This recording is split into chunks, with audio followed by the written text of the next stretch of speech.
I started to get interested in photography, I guess about when I started high school.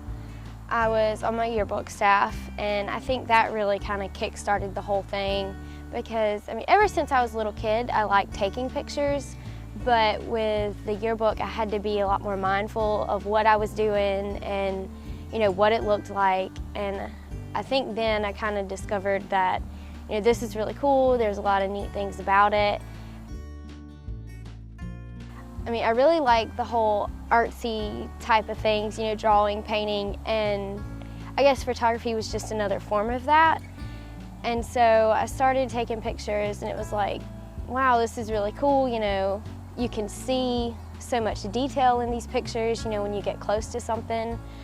And I think it was just, seeing pictures online maybe, and seeing like really cool photographs and being like, I want to be able to do that. And then actually, starting to try to do those things. So I guess just kind of like seeing something and then wanting to do that myself.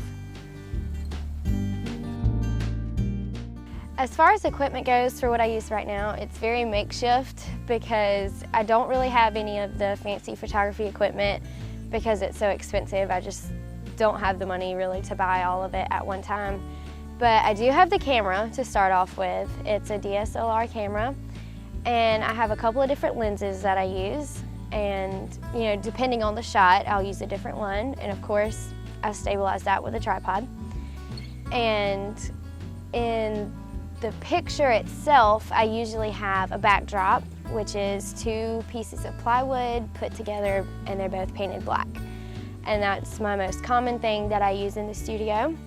I have 3 lights that I use in the 3-point lighting, and all of those are just makeshift in that the lights themselves are actually like really bright garage lights, work lights for construction businesses.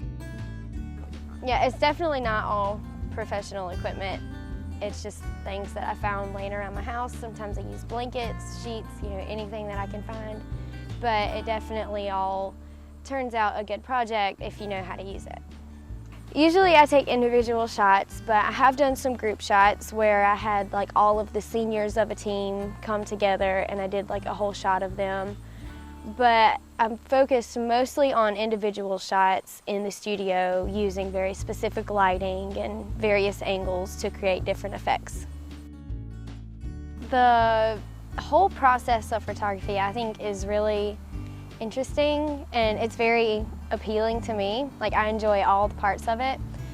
But the finished product is very rewarding, and that is one thing I do like about photography, is you can get a lot of products in just a really short amount of time.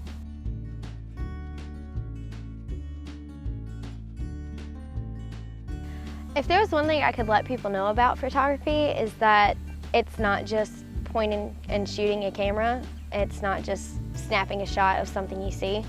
It's very intentional, it's very deliberate. You have to really pay attention to what you do.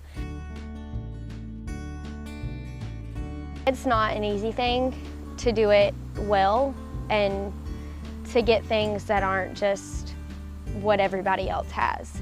You really have to put in a lot of effort and a lot of practice in getting the shots and knowing where to look. And so I would just say, it's a very interesting experience when you start looking for things in a different way rather than just what you would normally see.